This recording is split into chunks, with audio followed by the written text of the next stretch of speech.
نحمده ونصلي ونسلم على رسوله الكريم أما بعد. Baca surat Isra.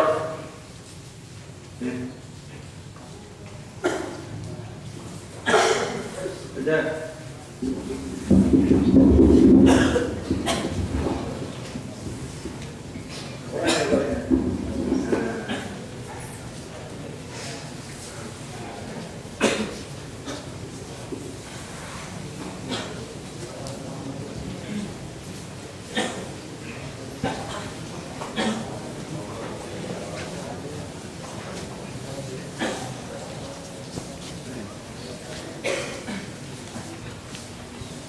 Ahmad wa Najm. Tuh, imam mana imam? Imam. Oh, dan Najm. Oh, dan Najm. Isra.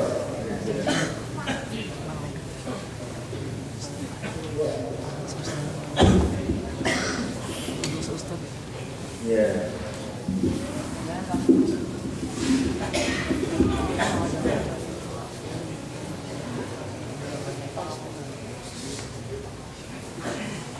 Ini surat-surat yang ada kaitan dengan Isra Mi'raj yang dibaca dulu.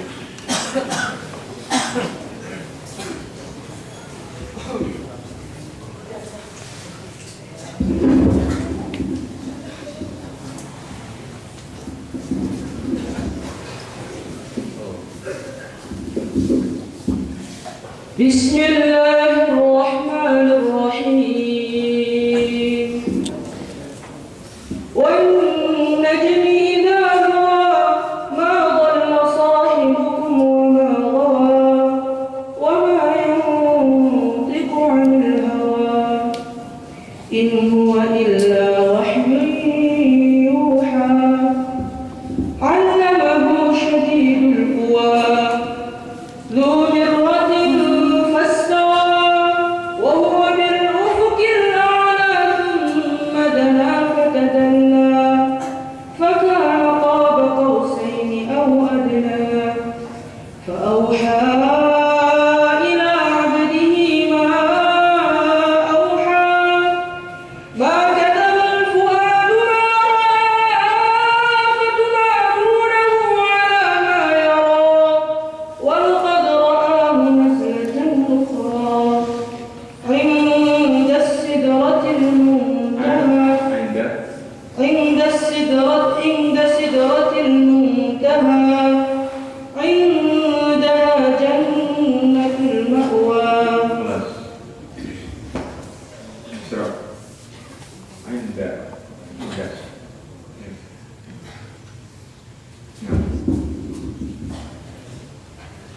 أعوذ بالله من الشيطان الرجيم. بسم الله الرحمن الرحيم. سبحان الذي أسرى بعبده ليلا من المسجد الحرام إلى المسجد الأقصى الذي باركنا حوله لنريه من آياتنا إنه هو السميع البصير. وآتينا موسى الكتاب وجعلناه هدى لبني إسرائيل ألا تتخذوا من دوني وكيلا ذرية من حملنا مع نوح إنه كان عبدا شكورا.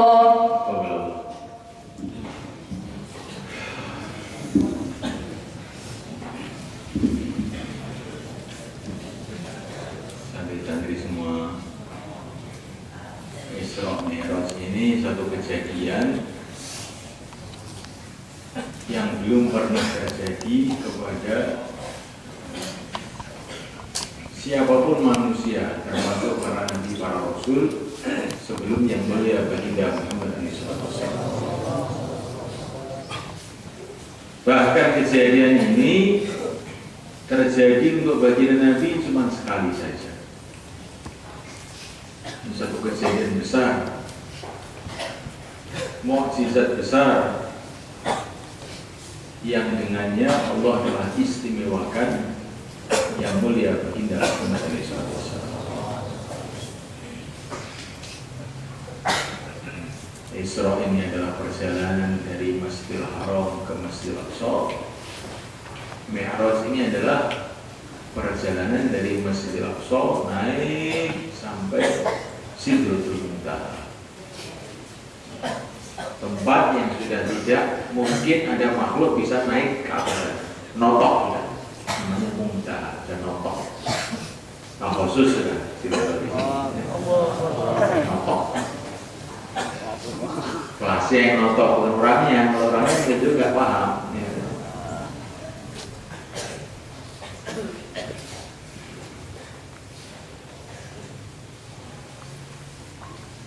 Tetapi sebelum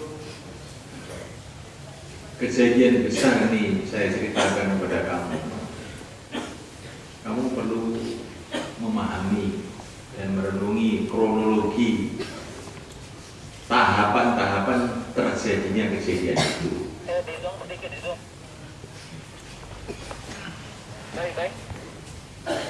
Kejadian ini terjadi di akhir-akhir bagian Nabi SAW di Makkah Mukarramah. Setelah baginda Nabi SAW diperintahkan oleh Allah untuk memperjuangkan agama ini, menyampaikan la ilaha illallah kepada seluruh manusia, beliau telah menghadapi tantangan besar dari segala arah.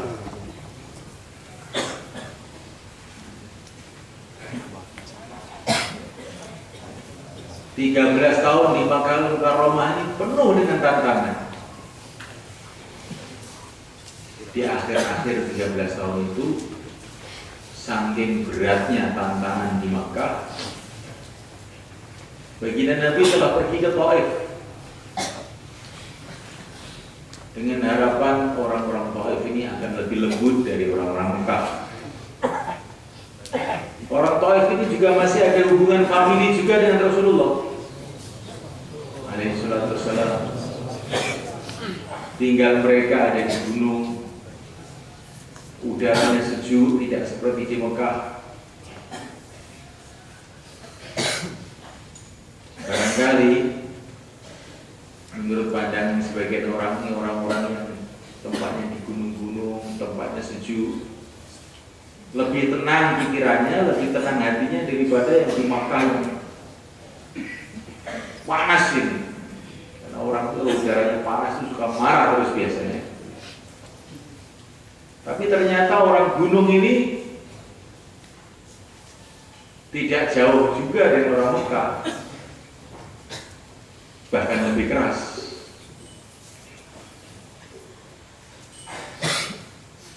Nabi dakwah di sana.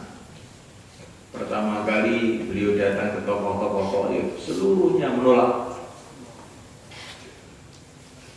Bahkan mereka menggerakkan wanita-wanita, anak-anak kecil untuk melempari batu Rasulullah SAW.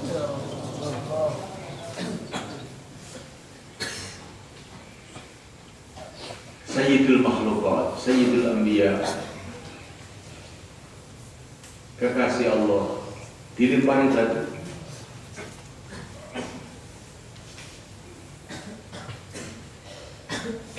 Sedangkan Jibril alaihissalam itu selalu mendampingi beliau di mana saja beliau pergi. Apalagi kok Nabi, ada seorang sahabat namanya Hasan. Nabi mengatakan Hasan ini didampingi Jibril kemana-mana selagi dia masih membela Nabi Allah. Bagaimana nabinya itu? Yang membela Nabi itu didampingi Jibril. Bagaimana nabinya? Semua ini adalah pelajaran buat kita. Memang agama ini mahal. Cuma itu aja. Agama ini mahal. Sehingga Sayyidul Makhlukat pun, Sayyidul Anbiya pun perlu berkorban demikian besar demi untuk agama ini. Karena agama itu apa tuh? Agama itu mencari ridho Allah. Bagaimana tidak mahal?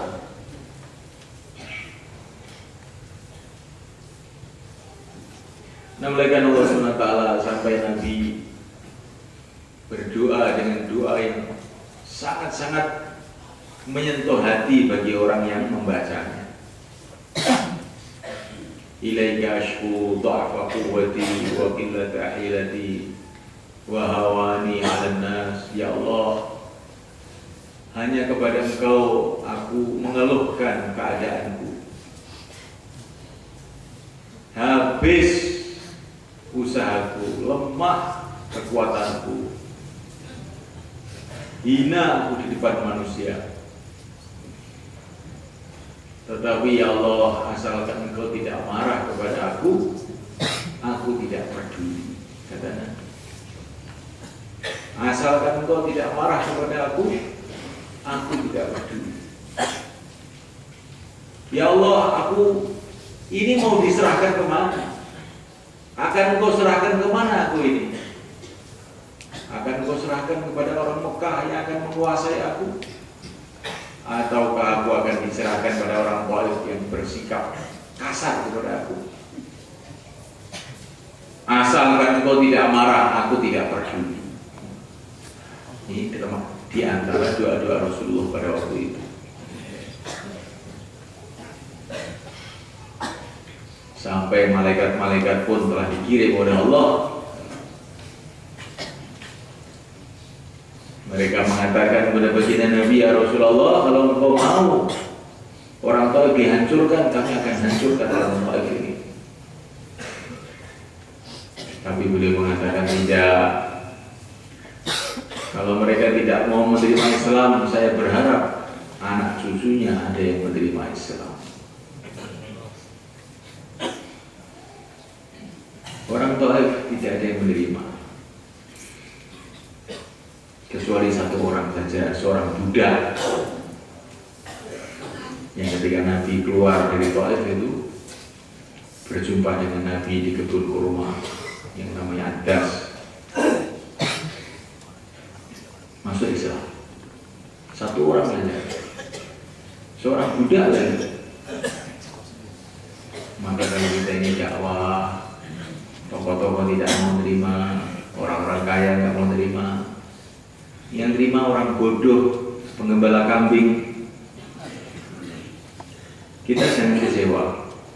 Dulu Rasulullah begitu juga, tokoh-tokoh tidak mau masuk Islam, wanita-wanita mencibir, satu budak telah masuk Islam. Tapi akhirnya seluruh orang Taif tanpa kecuali masuk Islam semua. Setelah bukan langsung, setelah lama. Itulah bila usaha itu ikhlas. Itulah bila usaha itu diterima oleh Allah. Walaupun kelihatannya yang tidak diterima oleh manusia, kalau sudah diterima oleh Allah, satu saat itu akan tumbuh. Tapi usaha, walaupun kelihatannya diterima oleh orang-orang, diterima oleh raja-raja, diterima oleh masyarakat, kalau tidak diterima oleh Allah, amazabadu fayadhabu jufa'a. Nanti itu seperti buih, tahu tuh hilang, nggak ada gunanya apa-apa. Maka kita dalam usaha agama itu yang kita pikirkan bagaimana usaha kita diterima oleh Allah. Jangan bagaimana usaha kita diterima oleh orang. Rasulullah ditolak di Taif, tapi diterima oleh Allah. Akhirnya semua orang Taif masuk Islam. Bahkan dari Taif itulah keluar dai-dai, pejuang-pejuang, termasuk Muhammad bin Qasim yang mengislamkan Pakistan dan sekitarnya, yang akhirnya merembet-rembet, nular-nular sampai ke Jawa. Kemudian Rasulullah dengan penuh duka, sedih. Dalam beberapa riwayat Rasulullah mengatakan, saya tidak pernah merasakan kepedihan hati melebihi ketika di Taif. Saking sedihnya Rasulullah itu, sampai Rasulullah itu berjalan berkilo-kilometer itu tidak terasa, saking sedihnya itu.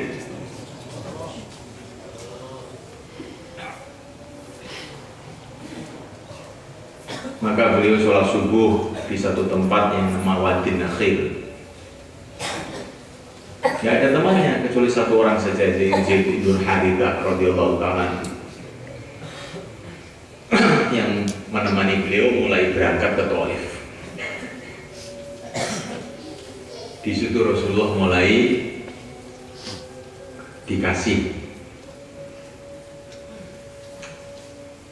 bagian-bagian keberhasilan yang telah beliau buat di Thaif. Beliau sholat situ, ternyata habis sholat itu yang makmum banyak ternyata itu. Ternyata bukan dari bangsa manusia, dari bangsa jin. Seolah-olah Allah memberitahu kepada nabinya Muhammad, kamu jangan sedih ditolak oleh manusia. Makhluk saya itu banyak, kalau manusia nggak mau ini loh, saya datangkan jin untuk ikut sama kamu. Qul uhiya ilayya anna mustama'ana nafarun minal jinni wa qalu inna sami'na qur'anan ajaba. Jin itu pada masuk Islam. Kemudian Rasulullah masuk ke Mekah, balik ke Mekah. Maka ternyata ini kerja di Thaif itu ajib itu, kelihatannya itu kerja di Thaif, tapi di Mekah terjadi perubahan-perubahan. Yaitu orang-orang Madinah musim haji pada datang ke Mekah dan mereka masuk Islam. Dan mereka baiat kepada Nabi, namanya Baiatul Aqabah. Terus Islam berkembang, bertambah di Madinah. Ini Nabi di bumi mulai dikasih hadiah-hadiah. Jin masuk Islam, orang-orang Madinah pada masuk Islam, tapi masih sedikit-sedikit. Tapi sepulang dari Thaif ini Nabi dikasih hadiah besar, hadiah rohani. Itulah Isra Mi'raj. Jadi Isra Mi'raj itu terjadi setelah kejadian Thaif. Yang dikatakan oleh Nabi, saya tidak pernah menderita melebihi di Thaif. Maka inilah yang dikatakan oleh para ulama al-musyahadah ba'dal mujahadah. Orang itu bisa menghadap kepada Allah setelah dia berkorban. Al-musyahadah menghadap kepada Allah, ba'dal mujahadah setelah mujahadah. Nabi mujahid di Thaif habis-habisan. Belum pernah terjadi seperti Thaif itu. Maka setelah itulah Nabi diangkat ke langit, menghadap langsung kepada Allah. Tapi ini harus paham ini, Rasulullah naik ke langit itu bukan karena Tuhan itu di langit, bukan begitu. Allah SWT carikan tempat yang sesuai untuk kejadian itu. Kalau Allah mau menghadapkan hambanya kepadanya di bumi pun Allah berkuasa. Di langit karena apa?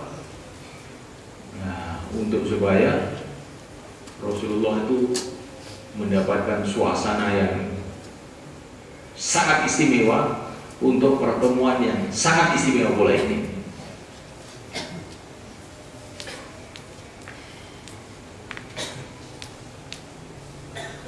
Naik beliau dari Makkah ke Masjidil Aqsa. Beliau di situ sudah melihat macam-macam keadaan, perjalanan dari Masjidil Haram ke Masjidil Aqsa itu sudah melihat macam-macam itu sebelum naik ke langit. Subhanalladzi asra bi 'abdihi laila minal Masjidil Haram ila Masjidil Aqsa linuriyahu min ayatina. Jadi dalam perjalanan Isra itu Nabi melihat macam-macam hal.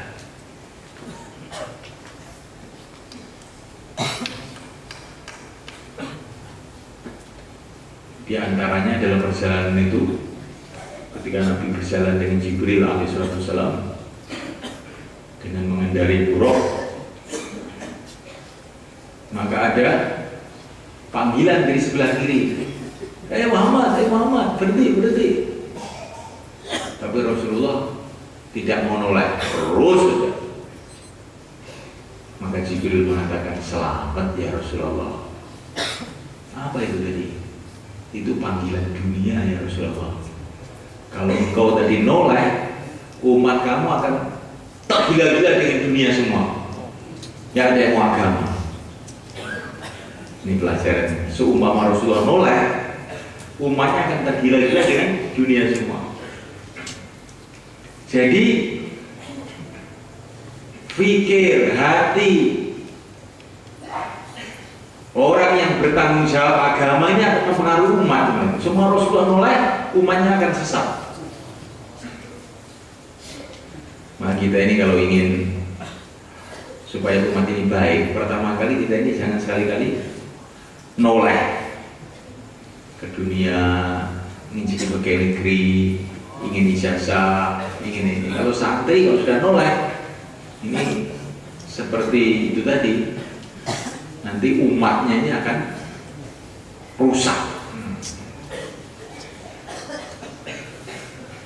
Maka kalau ada santri tamat aliyah kok pamitan, itu saya sedih. Wah, ini noleh ini, noleh dipanggil dunia.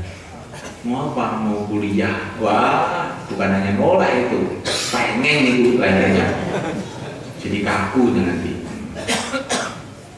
Terus jalan terus, ada yang manggil di sebelah kanan, Muhammad. Rasul terus, selamat ya Rasulullah, kata Jibril. Tuhan kok tidak noleh? Apa tadi itu? Setan. Seumpama Tuhan tadi noleh, umat engkau akan ikut setan semua, nggak ada yang mau agama. Nah ini loh, nolehnya Rasulullah itu bisa akibatnya panjang. Sekarang Rasulullah tidak ada, tapi ada waris-warisnya Rasulullah, yaitu orang-orang ahli agama, orang ahli dakwah, orang ahli ilmu. Ini waris-warisnya Rasulullah. Dakwah itu dari mana? Dari Rasulullah. Ilmu dari mana? Dari Rasulullah. Nah, kalau waris-warisnya Rasulullah itu noleh ke dunia, noleh, atau noleh kepada panggilan-panggilan syaitan tadi itu, la haula wala quwwata illa billah, bisa bahaya. Tapi ini macam-macam riwayat dalam masalah ini. Ada yang mengatakan panggilan kiri itu panggilan Yahudi, panggilan kanan panggilan Nasrani. Kalau engkau noleh kiri, umat kamu jadi Yahudi semua. Kalau ke kanan, umat kamu noleh Nasrani semua. Wallahu a'lam. Yang jelas itu untuk menghadap kepada Allah Subhanahu wa taala itu, Nabi itu dikasih taufik oleh Allah tidak noleh kemana-mana. Ringse itu aja. Ada riwayatnya, perlu dicek nanti.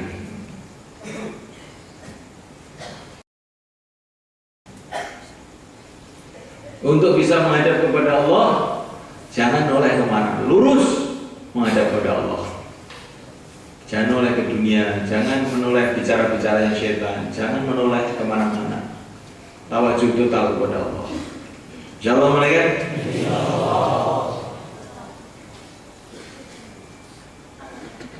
Dalam perjalanan itu, kalau dalam riwayat Ibnu Majah itu, Nabi itu berlalu kepada kuburannya Masyiddah dan anaknya. Masyiddah itu adalah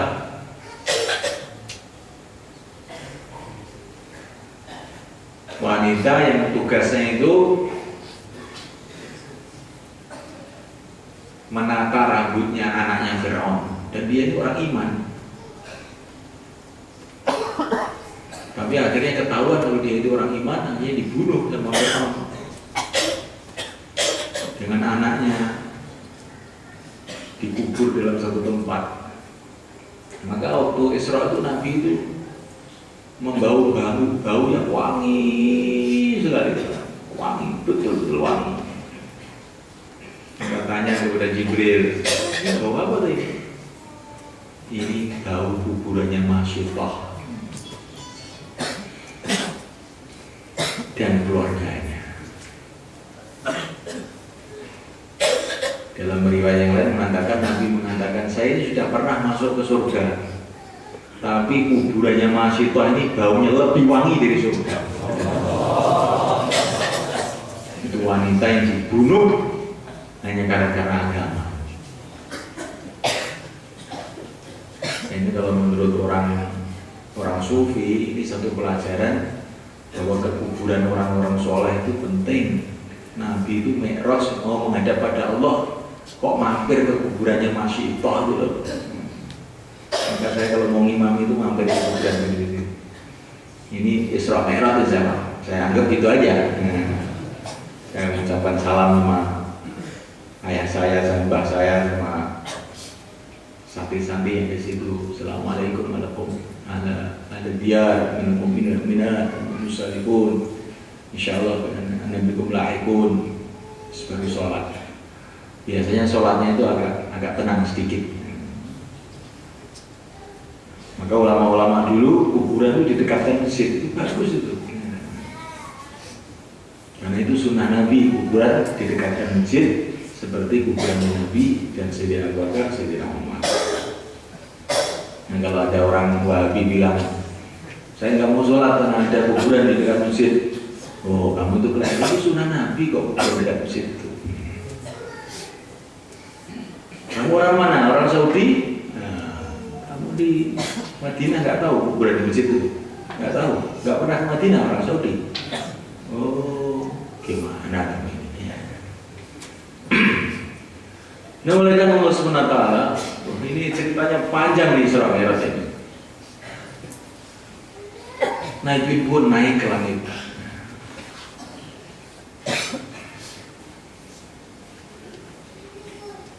Di sana ada acara. Ini sebagian riwayat, acara ini ketika di langit ada yang mengatakan ketika di Masjidil Aqsa. Acaranya apa? Seluruh arwahnya para nabi dikumpulkan semua, sholat makmum pada yang mulia baginda Muhammad SAW. Jadi di langit sana itu kayak diadakan peresmian, biar seluruh penduduk langit tahu semua,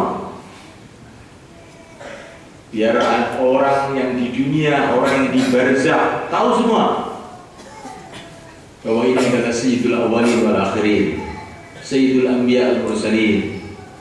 Jibril adzan, Nabi ngimami di situ. Seluruh para nabi makmum di situ. 124.000 nabi. Allahumma sholli wa sallim wa barik alaihi. Ini kamu renungi nih supaya kamu itu tambah cintanya kepada Rasulullah itu.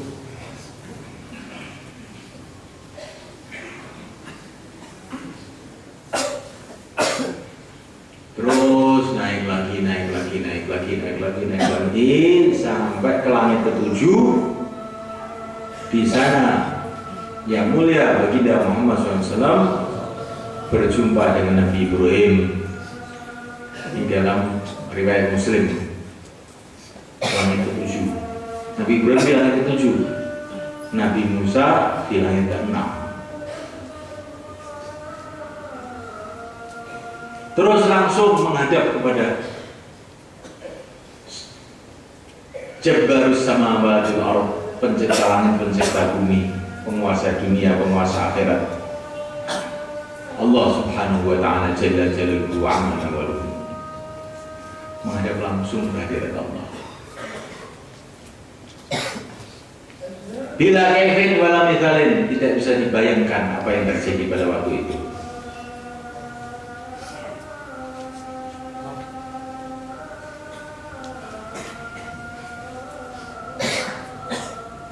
Dalam beberapa riwayat ketika Nabi mau menghadap kepada Allah itu, Jibril tidak ikut. Jibril sampai langit ke-7 berhenti.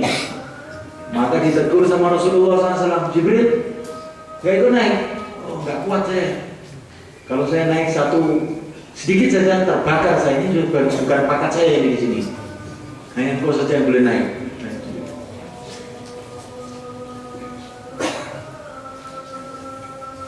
Allahumma salli wa sallim wa barik alaihi.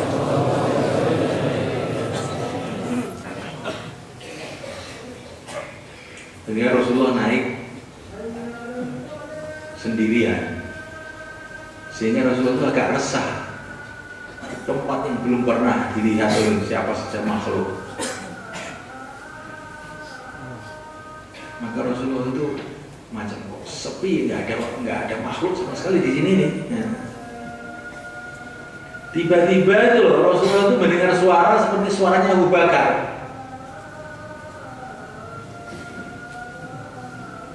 Suara Abu Bakar itu menyuruh kepada Rasulullah, ya Rasulullah tenang, lihatlah, pandanglah Tuhan engkau. Nah, di tempat itu lo mendengar suara Abu Bakar. Memang Abu Bakar ini orang luar biasa.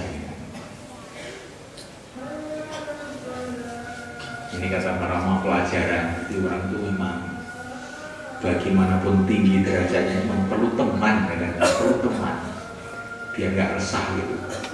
Kayak Nabi Musa minta teman, waj'alni waziran min ahli Harun akhi. Terus Abu Bakar nggak bisa naik ke sana, suaranya aja naik. Maka ketika Rasulullah menghadap kepada Allah, mendapatkan perintah sholat 5 waktu.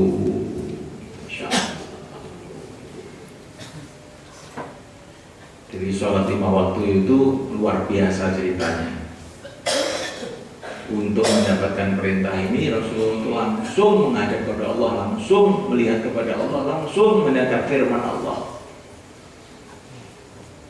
Sebelum itu beliau harus mengadakan perjalanan dari Masjidil Haram, Masjidil Aqsa, naik ke langit, bertemu dengan seluruh nabi, seluruh rasul,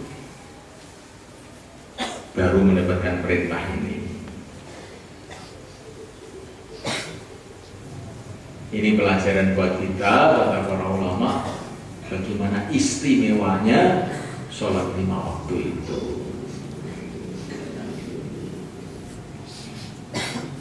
Jadi jangan dianggap sholat 5 waktu itu barang biasa, ini barang luar biasa.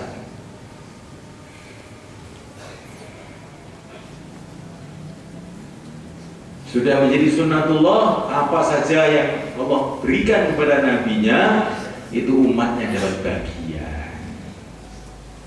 Rasulullah dapat keistimewaan menghadap langsung kepada Allah dengan Mi'raj, maka umatnya pun dapat bagian, yaitu sholat 5 waktu. Barang siapa sholat 5 waktu, maka dia berarti menghadap langsung kepada Allah.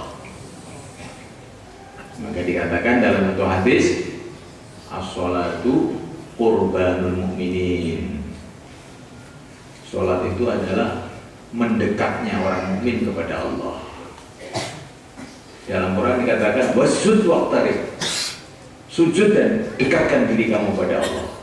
Jadi orang itu kalau sudah sholat itu sudah dekat kepada Allah, kayak Mi'raj. Sedekat-dekatnya hamba kepada Tuhannya adalah waktu sujud. Maka Nabi itu kalau menghadapi masalah apa saja sujud. Udah, kalau sudah sujud selesai masalah.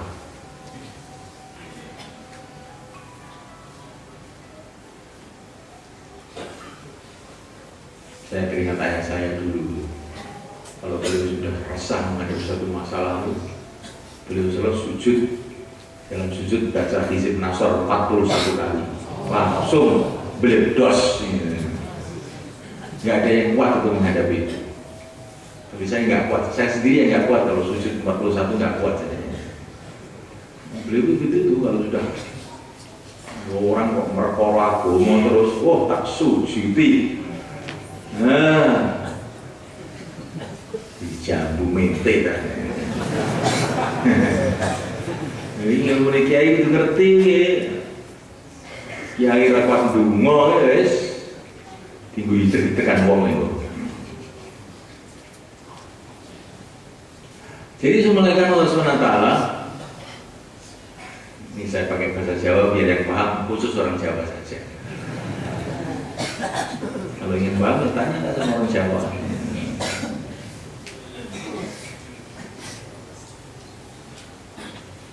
Dimulaikan Allah Ta'ala Isra Mi'raj ceritanya dimulai dari dakwah sampai puncaknya ke tauhid.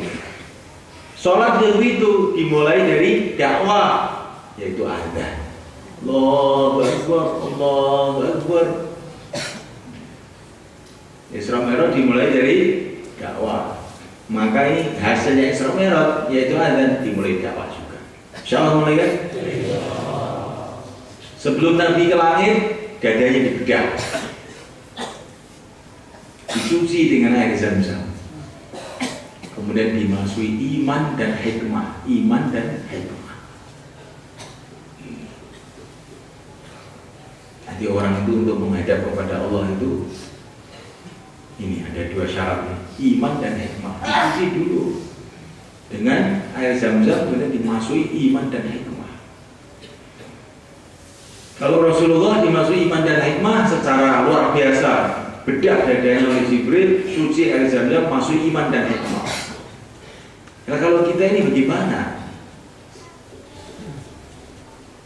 Supaya kita bisa dapat iman dan hikmah itu bagaimana?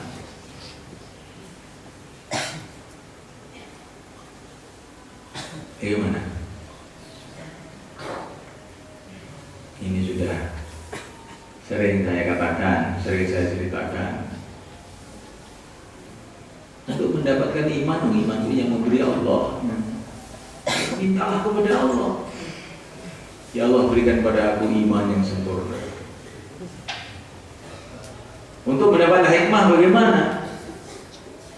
Yu'til hikmata man yasha' wa man yu'tal hikmata faqad utiya khairan katsira. Hikmah itu juga dari Allah. Kalau kamu ingin hikmah, mintalah kepada Allah. Ini cara pertama. Ada cara kedua.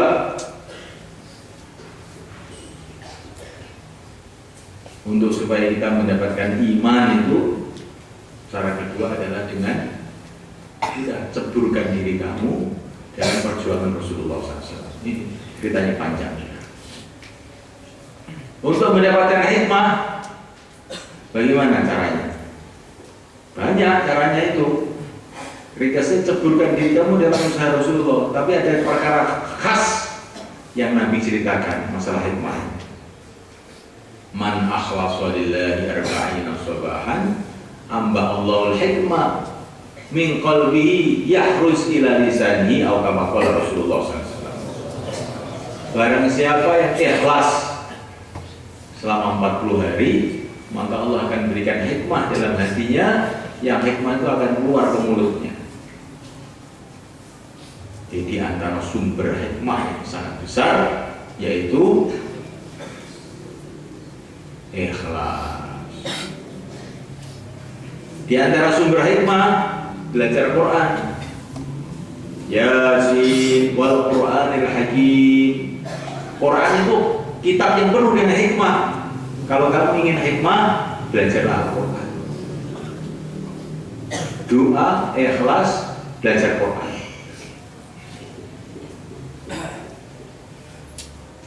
Ini ceritanya panjang. Ini supaya apa? Supaya hati kita ada iman dan hikmah, sehingga layak untuk menghadap pada Allah. Kemudian dalam sholat itu kita disuruh naik sholat. Mulai awal sholat, Allahu Akbar, tundukkan kepala. Ini sudah mulai menghadap pada Allah. Iyyaka na'budu wa iyyaka nasta'in. Sudah menghadap pada Allah ini.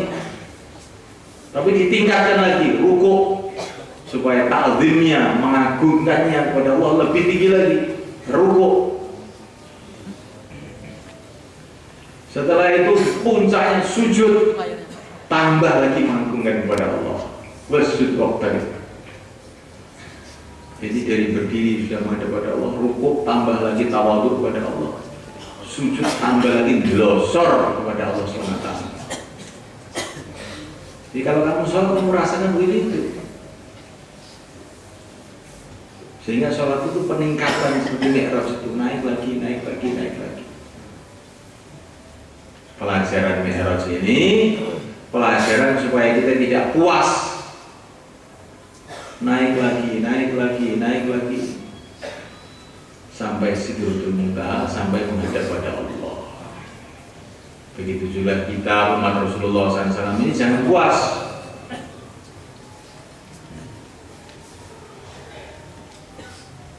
Naik lagi, naik lagi, naik lagi, naik lagi.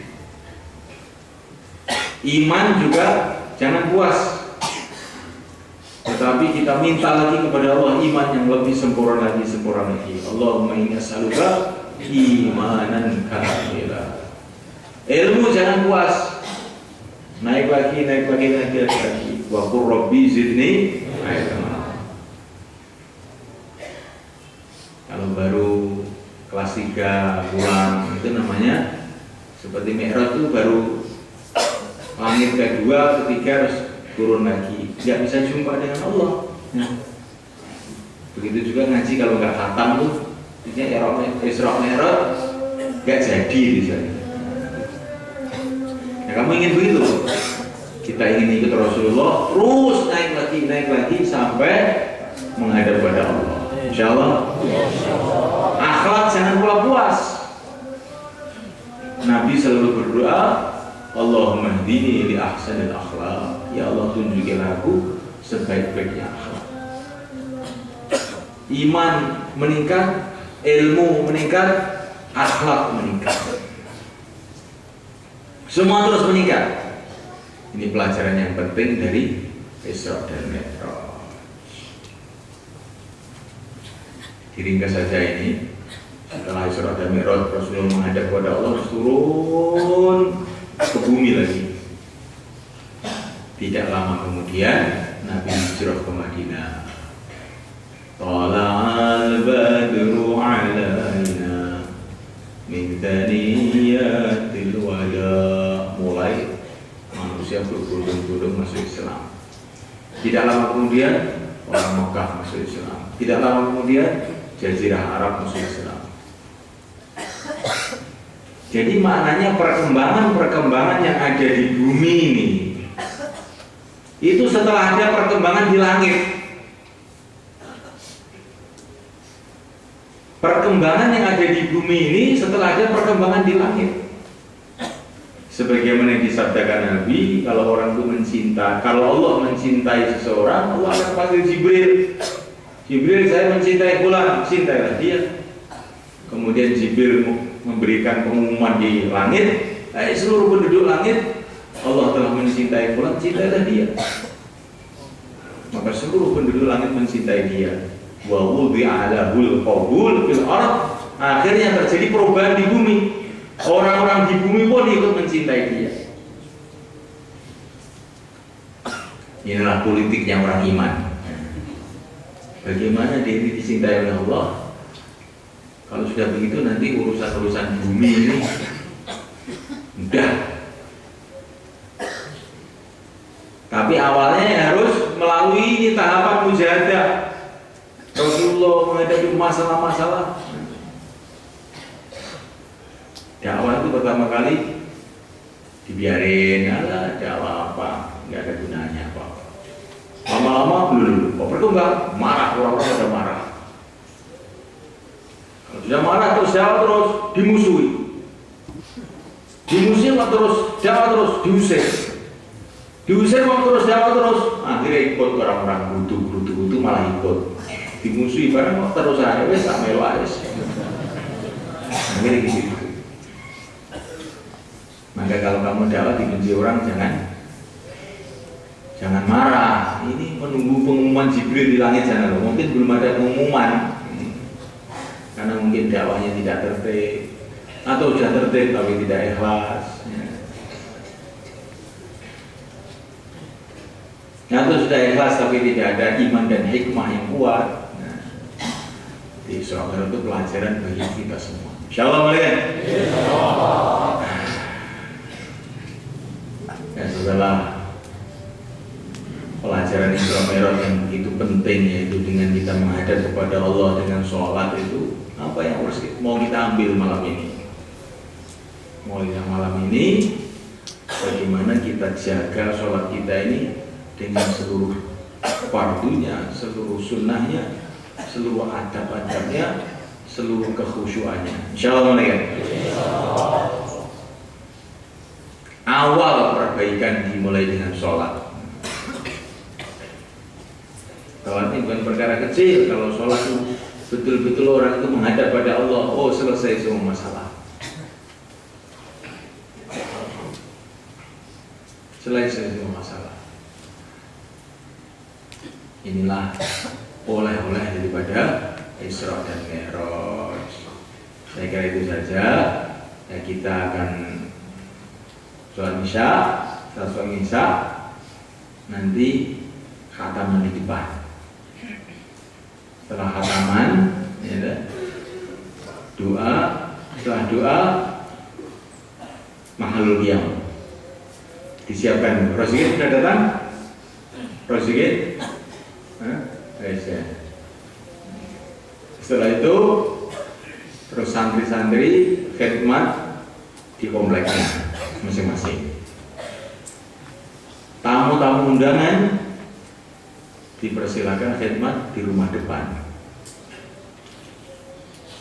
Dan selesai khidmat, santri kembali ke bangunan baru itu, ya selawatan 1 jam 2 jam cukup. Paham ya cara malam ini? Ya. Sekarang yang batal dulu kita sholat Isya. Subhanallah.